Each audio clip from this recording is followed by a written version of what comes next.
விஜயம் இந்திய விடமாற்றம் சொல்லிட்டு ஆரம்பிக்கிறது. அதைத்தான் நாங்களே சொல்றோம். எங்க கூட ஒரு இன்டர்வியூ தானே, நீங்க ஐட்டம் தனிக்கடை போடுறீங்க, நீங்க புது ஐட்டம் வித்தாலும் தனிக்கடை போடணும். நாங்களே எத்தனை சொல்லிட்டு இருக்கோம், இங்க வாங்க நீங்க. நான் ஏன் ரொம்ப விஜய் பேசுறது தெரியுமா, எங்கேயுமே பேசுறது இல்லை. ஏன்னா நம்ம அந்த ராஜேஷ் வசூல் கொடுக்கணும். அடுத்த வந்துருவாருங்க வந்து நம்ம தான் ராஜேஷ் வசூல் கொடுக்கணும். இப்போ போய் அவசரமா பேசிட்டு அப்புறம் பருத்திக்கிற படத்துல வர மாதிரி அடுத்த மாதம் சாப்பிட வரும்போது குஞ்சு இலையை பார்த்துட்டே குழம்பு ஊத்துறது, மோத்த சிரிக்க வேண்டாமா? அதனால அவசரப்பட்டதே சொல்லிடக்கூடாது. நீங்க எல்லாரும் வாங்க.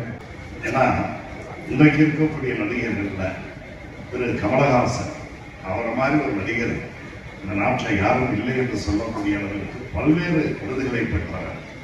அவருக்கும் ஒரு ஆசை வந்துச்சு, ஒரு அரசியல் இயக்கத்தை தொடங்க வேண்டும் என்று தொடங்கினார், முயற்சி செய்தார்.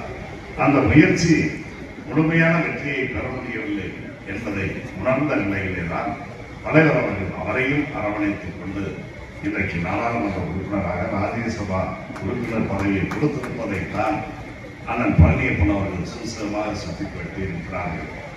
பிளே ஸ்டோர் மற்றும் ஆப் ஸ்டோரில் இருந்து பாலிமர் செயலியை QR கோடு மூலம் பதிவிறக்கம் செய்யுங்கள். செய்திகளை உடனுக்குடன் பெறுங்கள்.